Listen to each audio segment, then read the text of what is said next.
Bonjour à tous, bienvenue dans cette vidéo. Bon, la liquidité n'a pas monté, donc Bitcoin et les cryptos ne peuvent pas monter. Voilà, à la semaine prochaine. Je pourrais vraiment faire mes vidéos comme ça me ferait gagner beaucoup de temps. Mais comme nous sommes des humains et des créateurs consciencieux, on va couvrir un petit peu plus. Mais vraiment, ça pourrait se résumer sincèrement à ça. Bon, le mois de novembre a commencé, Bitcoin nous fait un joli rebond, plutôt un rebond technique. Tout le monde a un peu peur en ce moment parce que on se demande si le prochain rebond, ça va être un dead cat bounce, un rebond du chat mort, c'est-à-dire une feinte avant un début de bear market, ou si le prochain rebond va être un rebond qui va nous amener vers des nouveaux sommets. Mon avis, c'est que on n'en a aucune idée et que je préfère simplement suivre la liquidité que je fais depuis maintenant plusieurs mois et ça marche. La semaine dernière, je vous avais montré cette charte, si vous vous en souvenez. En blanc, vous avez la charte de la Global Liquidity, qui est l'indicateur que j'ai créé, qui n'est pas la M2 dont tout le monde parle, je vais vous expliquer quelle est la différence après, mais globalement il est beaucoup plus précis. Et ici vous avez Bitcoin. Et regardez à chaque fois, les zones rouges de Global Liquidité, c'est-à-dire les zones où la liquidité descend, amènent des zones rouges sur Bitcoin avec toujours un certain décalage. Et pareil pour les zones vertes. Bitcoin dépend de la liquidité. Et regardez, je vous ai fait un magnifique graphique TradingView et on le voit ici, regardez. Ici, la zone verte a commencé à ce moment-là, c'est-à-dire le 10 octobre 2022. Donc, à ce moment-là, combien de temps il a fallu avant que Bitcoin décolle? On peut prendre plutôt cette bougie.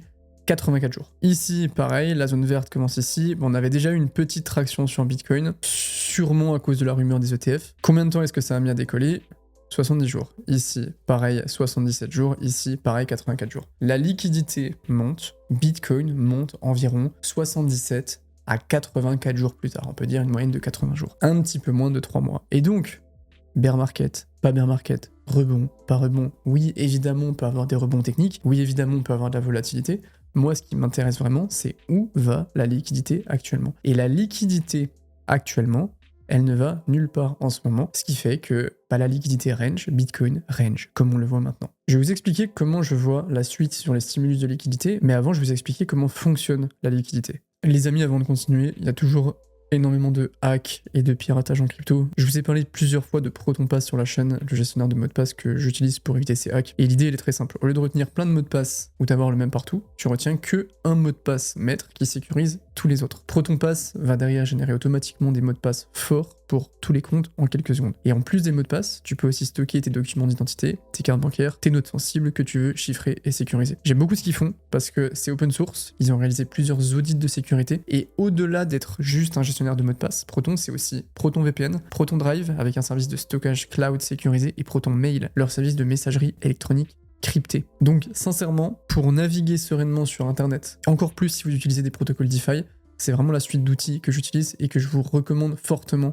Le ratio entre le prix que ça coûte et la valeur ajoutée est exceptionnel, sincèrement. ProtonPass, c'est disponible sur toutes les plateformes Windows, Mac, iOS, Android et même Linux. Et à l'occasion des fêtes de fin d'année, il vous offre jusqu'à 60% de réduction sur votre abonnement via le lien en description. Donc allez au moins faire un tour, sincèrement, ça peut vous sauver des très belles choses. C'est un partenariat à long terme, ça fait un moment qu'ils sont sur la chaîne. Merci à eux pour le soutien. Allez faire un petit tour. Bon, ça c'est la M2, c'est la masse monétaire en circulation, c'est la charte que vous avez vue globalement toute l'année. C'est une mesure très statique de l'argent qui est accessible extrêmement facilement. On va prendre en compte l'espèce en circulation, les dépôts d'épargne, les dépôts à court terme et les dépôts à vue, et on va regarder, on va prendre une photo de la rivière et du courant de Gallois-Rivière. On va prendre une photo et on va dire, ok, à partir de cette photo, j'ai l'impression qu'il y a un courant qui est comme ça va plutôt vite, on le voit, regardez les vagues. Nous, ce qu'on veut, c'est un truc un peu plus précis, d'où l'intérêt d'utiliser la Global Liquidity, la GLI. La GLI, nous, ce qu'on veut, c'est une vidéo du courant. C'est vraiment avoir une vision d'une mesure dynamique de la liquidité mondiale. Donc, on va prendre en compte les flux globaux d'épargne et de crédit, tout ce qui va être shadow banking, prêts internationaux, des trucs derrière les rideaux, les actions des banques centrales majeures, pas que la Fed, le QE, le QT, mais aussi la Chine, le Japon, la BCE, tout le monde, les réserves, et ça c'est extrêmement important, les collatéraux. Les collatéraux et les marchés obligataires. Pourquoi? Parce qu'en fait, jusqu'à 2008, les banques arrivaient en se prêtant de l'argent entre elles sans caution. Elles se disaient non mais t'inquiète, t'es une banque, je sais que tu vas me le rendre, vas-y, je te prête de l'argent. Il y a eu 2008, on s'est rendu compte qu'en fait les banques n'étaient pas si safe que ça, et depuis 2008, tous les crédits interbancaires se font avec des collatéraux, des cautions, et ces cautions c'est quoi? C'est des bons du trésor, ok? Sauf que l'argent, la création monétaire qu'on appelle ex nihilo, est créée majoritairement via les crédits. Donc, quand une banque fait crédit à une autre banque, il y a de l'argent qui est créé. Il y a de la liquidité qui est créée. Donc nous, ce qu'on veut, c'est qu'il y ait de plus en plus de crédit. Et pour qu'il y ait de plus en plus de crédit, ça passe par regarder ce qu'il se passe sur les marchés obligataires. Est-ce qu'on a de la volatilité? Quels sont les prêts? Quels sont les financements qui sont mis en place? Le marché de la dette, etc. C'est ça que j'utilise avec ma charte de la Global Liquidity que vous voyez ici, qui n'est pas la M2. Elle est beaucoup plus précise que la M2. Si on fait des tests sur les dernières années, la M2 a à peu près 75% de corrélation avec Bitcoin, la Global Liquidity à 90%. La Global Liquidity est extrêmement importante à suivre parce qu'elle va alimenter les actifs à risque. Les flux de liquidité impactent les actifs à risque, Bitcoin et les altcoins. Nous, ce qu'on veut, c'est pas qu'il y ait du courant dans la rivière, c'est qu'il y ait une augmentation du courant. Parce que si y a une augmentation du courant, ça veut dire qu'il y a plus de liquidité, ça veut dire, je sais pas comment continue ma métaphore bancale, qu'elle va aller un peu plus dans les différents embranchements, les différents ruisseaux, qui sont nos altcoins et Bitcoin. La M2 est plus pour l'économie réelle. La M2, elle sert pour tout ce qui va être transactions quotidiennes, épargne de sécurité. C'est un peu plus statique, c'est un peu plus économique. Voilà pourquoi, je fais juste une petite aparté là-dessus, j'utilise la Global Liquidity avec cet indicateur qu'on a développé qui prend en compte énormément de flux pour essayer de trouver derrière quels sont les mouvements qu'on peut aller chercher sur Bitcoin. Ce n'est pas une M2 classique et on l'a backtesté. Surtout depuis 2021 parce qu'on a eu un énorme afflux de liquidité, c'est extrêmement précis. La seule petite entorse, c'est là où on a eu une descente de la liquidité mondiale et on a eu un afflux sur Bitcoin. C'est la seule entorse et je pense qu'elle est majoritairement due au fait qu'il y avait beaucoup d'anticipation sur les ETF. Vous vous rappelez, c'est fin 2023. On a commencé à revoir des mouvements, peut-être des mouvements un peu internes d'entités qui voulaient se positionner avant l'acceptation. Voilà, c'est tout. Sinon, la liquidité suit Bitcoin. Donc où est-ce qu'on en est maintenant? Ben, on en est à un stade où j'ai pas envie de faire de prédiction et de prendre ma boule de cristal et de vous dire ça va monter, ça va descendre. J'ai juste envie de voir où la dynamique va aller. Est-ce qu'on se dirige vers une dynamique à la hausse ou à la baisse? C'était l'inverse, à la baisse et à la hausse. Et ensuite, vu que ça met à peu près 3 mois à se déverser, dès que je vais avoir des signaux positifs ou négatifs sur la liquidité, je vais ajuster ma thèse. Pour l'instant, on est dans un range de la liquidité, on est dans un range de Bitcoin, c'est très délicat et c'est même pour moi impossible de vouloir dire on va à la hausse ou on va à la baisse. Maintenant, la question, c'est est-ce qu'il va y avoir des stimulus de liquidité ou pas? Concrètement, qu'est-ce qui influence la globale liquidité? C'est 4 facteurs. La Fed, la Banque Centrale Américaine, avec les taux, avec le QE, le QT, tout ce qui va être reverse repo, shadow banking, la Banque de Chine, la volatilité avec les bons du Trésor, on en a parlé, et le dollar. Nous, ce qu'on veut, c'est une Fed qui a une politique monétaire d'assouplissement, une Banque de Chine qui a une politique monétaire d'assouplissement, de la volatilité qui est faible sur les bons du Trésor, parce que moins il y a de volatilité, plus la décote est faible, et du coup, plus on peut faire de crédit entre les banques et donc créer de l'argent. C'est vulgarisé, évidemment. Et un dollar qui est faible. Un dollar faible favorise les actifs à risque. Ok, la Fed a arrêté son QT, on va en parler juste après, c'est positif. La Banque de Chine imprime massivement. Il y en a beaucoup qui disent aussi que la Banque de Chine, l'argent reste à l'intérieur de l'économie chinoise. C'est vrai, mais ça a toujours un effet indirect parce que la Chine est la première ou deuxième puissance mondiale, et donc les exportations et la liquidité ont quand même un impact indirect. La volatilité, elle se mesure par ce truc. Ce truc, c'est le MOVE Index, qui représente la volatilité sur les bons du Trésor. On va se mettre plutôt en daily. Quand on est au-dessus des 130, on estime qu'il y a pas mal de dangers, qu'on est dans une période d'énorme volatilité et d'incertitude. Quand on est entre 130 et 80, il y a beaucoup d'incertitudes, et en dessous de 80, on est dans une zone normale. On le voit par exemple ici, le gros pic que vous voyez, c'est la période du mois d'avril avec les tarifs qui ont fait peur à tout le monde. Et on le voit que depuis cette période-là, la volatilité ne fait que de baisser et on a atteint ces dernières semaines des niveaux qui sont tout à fait convenables. Ça veut dire qu'il y a moins de volatilité sur les bons du Trésor et donc que ça facilite la liquidité, c'est une très bonne nouvelle. Un élément qui est extrêmement important, c'est le dollar. Regardez, en haut vous avez la charte de Bitcoin, en bas vous avez la charte de l'indice du DXY, le dollar. À chaque bear market, on a eu un breakout du dollar à la hausse avec un dollar qui s'est renforcé. Ici, 2013, bear market, le dollar explose ici. Ici, 2018, bear market, le dollar explose. Ici, 2021, bear market, le dollar explose. Tout le temps. Et c'est normal parce qu'un dollar fort est extrêmement néfaste pour les actifs à risque. Donc ce que je surveille très fortement, c'est le comportement du dollar en ce moment. Le dollar s'était massivement renforcé au mois d'avril parce que quand on a énormément d'incertitudes comme ça a été le cas ici, le dollar prend de la force. Et là, on est en dessous de cette barrière des 100 avec un dollar qui se stabilise. Pour l'instant, pour moi, tant qu'on n'a pas de breakout du dollar, on ne rentre pas en bear market. Mais par contre, c'est vraiment ce que je vais surveiller. C'est-à-dire que si on a un retournement, si on a un breakout du dollar, ça pourrait être très mauvais sur Bitcoin. Le truc, c'est qu'on a eu un breakout du dollar uniquement pendant des périodes de resserrement monétaire. Là, on est dans une période un peu, voire totalement différente. Il y a eu un événement extrêmement important qui s'est passé au début du mois de décembre, c'est la Fed, la Réserve fédérale américaine, qui a mis fin au QT, au quantitative tightening. Je vois en ce moment énormément de conneries qui sont dites sur le côté QE, QT et la liquidité. Donc on va remettre un petit peu les points sur les T, l'église au milieu du village. Le 1er décembre dernier, le président de la Fed, Jerome Powell, a annoncé la fin du QT. Le QT, c'est quoi? C'est un mécanisme qui est mis en place par la Réserve fédérale américaine, la Fed, pour retirer de la liquidité de son bilan. D'accord? On le voit ici, depuis globalement 2022, où on avait eu juste avant une énorme impression monétaire post-Covid, le bilan de la Fed n'a fait que de diminuer. Ils ont réduit leurs actifs. Ça réduit la liquidité, c'est souvent mauvais pour les marchés parce que forcément, il y a moins de liquidité en circulation, elle peut moins se déverser sur les actifs. Maintenant, on est arrivé en cette fin d'année dans une période un petit peu charnière de sécheresse de liquidité. On le voit sur les marchés repo, les marchés interbancaires, etc. Il y a moins de liquidité et la Fed, elle se dit bon, il faut qu'on arrête de faire ça. On va arrêter le quantitative tightening. Ça veut dire quoi et quels sont les impacts concrets de cet arrêt? Eh ben, attendez, je vous ai fait un magnifique tableau. Vous pouvez voir ici mon magnifique tableau Canva digne d'un graphiste très très bien payé sur le quantitative tightening. Alors, le quantitative tightening utilise deux mécanismes. Le premier mécanisme, c'est la Fed qui achète des bons du trésor, des dettes gouvernementales. Elle donne de l'argent en échange, et si elle roule ses dettes, l'argent reste en circulation. Par contre, si elle ne les remplace pas et qu'elle les laisse expirer, elle récupère du cash. Quand le cash est dans le portefeuille de la Fed, dites-vous qu'il n'existe pas dans l'économie. C'est souvent ce qui pose un petit peu problème. Si c'est la Fed qui a de l'argent, c'est dans le coffre de la Fed, ce n'est pas dans l'économie, c'est coupé. D'accord? Ça représentait du coup 5 milliards par mois qui étaient retirés du marché et de l'économie.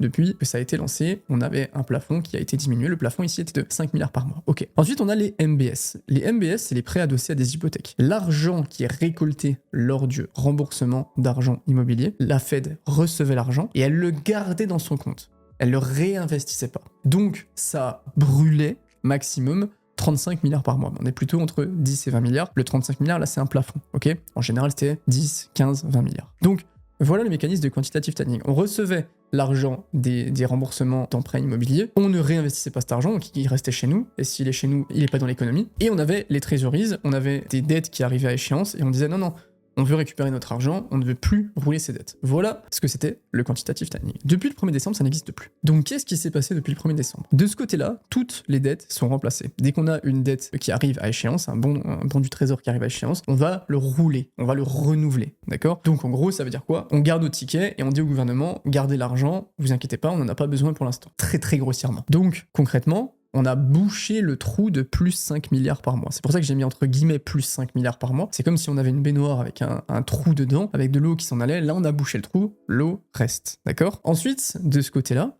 il y avait l'argent des MBS qui est maintenant réinjecté dans des T-bills, dans des bons du trésor américain. Ça rajoute forcément de la liquidité, mais il faut vraiment comprendre que c'est de la liquidité existante. D'accord? On ne crée pas de l'argent ex nihilo, contrairement à un QE, de l'argent sorti de nulle part, même si c'est positif, parce qu'on la remet dans le système. On parle d'environ 15 milliards par mois qui vont être réinjectés. Donc, c'est positif. Mais il n'y a en ce moment aucun signe de potentiel QE.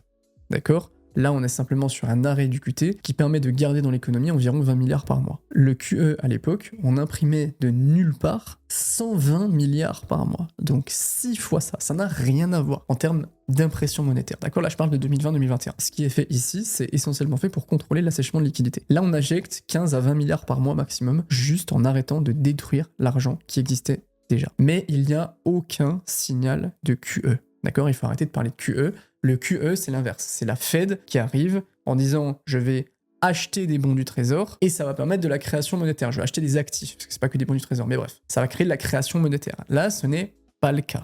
Par contre, il y a des stimulus et la plupart des gens confondent QE et stimulus. Il y a des stimulus de liquidité. On en parle depuis un moment. Ce bon vieux Jerome Powell est en train d'appuyer sur son petit pistolet à argent. Le Japon a lancé un stimulus, j'ai oublié le T, massif. D'accord? Ils ont une nouvelle première ministre, ils ont une politique qui inquiète parce qu'on commence à se dire est-ce qu'il va pas y avoir des problèmes d'inflation dans le futur? Mais il va y avoir une injection de liquidité. La Chine, injection massive. La Fed, arrêt du QT, 20 milliards. On prévoit entre 2 et 3 baisses des taux en 2026, qui est aussi positif. En plus de la baisse des taux qui va arriver, peut-être aujourd'hui, je tourne la vidéo le 10 décembre. Le TGA, le portefeuille du gouvernement à la Fed peut être utilisé car le shutdown est terminé, il y a beaucoup d'argent dedans, ça va se déverser sur l'économie, donc sur les marchés. Et la Fed va commencer à discrètement racheter des actifs, c'est ce qu'on peut appeler le QE du trésor. C'est des mécanismes un petit peu indirects. Donc il y a des stimulus. Par contre, j'insiste vraiment sur ça, ce sont des stimulus court, moyen terme. Et ça va prendre du temps à se mettre en place, ça va prendre des semaines, voire des mois. Et du coup, ce que je me dis, c'est de vraiment faire attention à ne pas me faire prendre dans le bruit court terme. Prends l'exemple de la vidéo de la semaine dernière, où j'avais parlé justement du Japon qui imprimait, et le soir de ma vidéo, le Japon avait annoncé qu'il y allait potentiellement, je crois que c'était y avoir une hausse des taux. Et du coup, il y a plein de gens qui ont réagi dans ma vidéo en disant oui, c'est obsolète, etc. L'idée d'avoir une thèse d'investissement, et surtout basée sur de la liquidité, c'est de l'avoir sur des gros éléments qui prennent du temps à se mettre en place. Il n'y a rien d'immédiat qui vient invalider quoi que ce soit. Et j'insiste vraiment sur ça, et c'est pour ça que je vous recommande vraiment de ne pas suivre trop de news. Suivez 2-3 news par semaine maximum, parce que ça peut créer du bruit dans la tête, alors que maintenant, qui parle du Japon cette semaine alors qu'on a eu un petit rebond? Personne. Parce que c'est juste un événement qui crée de la peur et qui au final n'a pas eu d'impact. Donc il y a des stimulus, tout cela est globalement positif, mais il faut surtout pas s'attendre à un mouvement comme en 2020, parce que ça n'a rien à voir. Qu'est-ce que je fais maintenant? J'attends que les stimulus se mettent en place. On est dans une période de transition, dans une période d'assouplissement monétaire. Les bear markets ne sont jamais fait dans des périodes d'assouplissement monétaire. Donc on va essayer de trouver les signaux pour voir si c'est toujours le cas et essayer de s'ajuster. Voilà, maintenant qu'est-ce qui se passe du côté court terme de la chose? Pour le côté court terme, un truc que j'aime bien faire, c'est de regarder les maps de liquidation pour voir à peu près où est-ce qu'on en est. Globalement, le levier, que ce soit sur Binance, Bybit et Hyperliquid, nous donne les mêmes signaux. Il y a un peu plus d'incitation à la hausse qu'à la baisse. Si on montait à 98 000, on aurait 2 milliards de positions short qui seraient liquidées, contrairement à si on descendait par exemple à 86, 83 000, il y a beaucoup moins de personnes qui sont en longue, mais la structure globale est quand même plutôt en faveur d'un range. Je suis toujours sur la thèse d'un range en dessous des 100K, avec des tentatives de rebreak au-dessus, pour emprisonner un petit peu les gens et aller chercher des liquidations, mais rien de spécial. Les exchanges ont plus de cash à favoriser du range en ce moment en dessous des 5K. Donc l'ensemble me montre soit un range, soit éventuellement un faux rebond. Pourquoi pas produire un schéma un petit peu à la avril 2025 où on retourne chercher une petite fois plus bas pour liquider quand les conditions macro se seront améliorées, mais je vois vraiment pas d'ATH pour Bitcoin pour l'instant. Pourquoi pas un rebond court terme pour le mois de décembre. Rebond qui, selon moi, sera quand même bien vendu par beaucoup de détenteurs d'ALD et qui va pas nous amener à des niveaux d'ATH au mois de décembre. Voilà, j'aimerais être le messie qui vous annonce qu'on va aller à 17 000 sur Ethereum ce mois-ci, mais malheureusement j'essaie d'être réaliste et de vous donner un petit peu le fruit de ma thèse. J'aimerais juste finir ma vidéo avec un petit point sur une notion, avec cette magnifique pyramide très mal contourée que j'ai fait sur le profil d'investisseur. Le profil d'investisseur, on en parle depuis un moment, c'est vraiment ce qui va vous permettre de créer votre propre stratégie selon votre propre appétence au risque. C'est la combinaison pyramidale entre l'horizon de temps, les connaissances et le temps qu'on a à apporter au marché, la tolérance au risque, les pertes temporaires que je suis capable d'accepter, la liquidité que j'ai disponible. Si j'ai 1 milliard et 100 euros à investir, ça va être quand même drastiquement différent. Et les objectifs financiers. Est-ce que c'est de la croissance? Est-ce que c'est des revenus? Est-ce que c'est de la sécurité? Est-ce que c'est une indépendance? Le profil d'investisseur est extrêmement important. Un investisseur long terme avec une tolérance au risque faible, par exemple, ne va pas agir comme un trader court terme. La stratégie,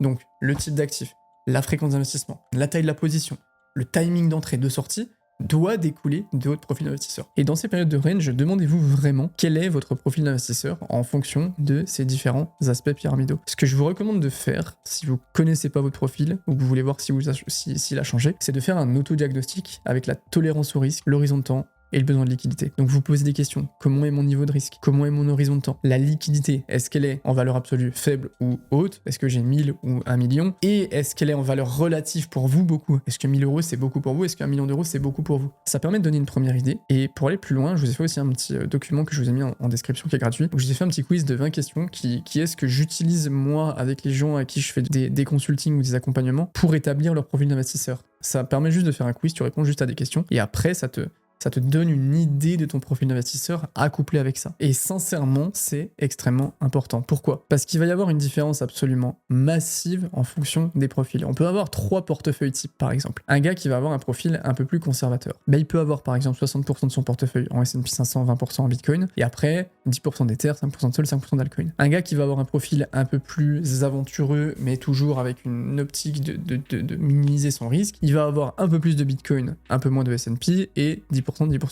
Et par exemple, quelqu'un avec un profil avec plus d'attrayance au risque va avoir par exemple 50% Bitcoin, 20% Alt, 15% Sol, 15% Ether. Et si le profil 1 d'investisseur se trompe et se fait un portefeuille 3 par exemple, c'est très mauvais. Parce qu'au final, la gestion de risque n'est pas adéquate avec le profil d'investisseur et ça emmène beaucoup d'erreurs potentielles. Donc vraiment, prenez le temps de faire le quiz dans la description et de vous demander ça. C'est vraiment, vraiment très très important. Et demandez-vous aussi si votre portefeuille est accordé avec votre profil d'investisseur. Parce que le profil d'investisseur change, parce qu'on a l'impression des fois qu'on peut tenir plus de risques et de pertes que la réalité ne nous l'impose. Et donc toutes ces choses doivent être travaillées. Vraiment, prenez le temps de travailler. C'est ce qui fait vraiment la différence. Merci beaucoup d'avoir regardé cette vidéo. Si c'est pas le cas, les amis, abonnez-vous. Ça me ferait vraiment plaisir. On n'est pas loin des 100K. Ce serait très cool qu'on puisse aller les chercher. C'est la meilleure façon de remercier mon travail. Prenez soin de vous. Faites les cadeaux en avance. Prenez de la vitamine D et prenez le temps de faire le portefeuille et le profil d'investisseur. Ciao les potes.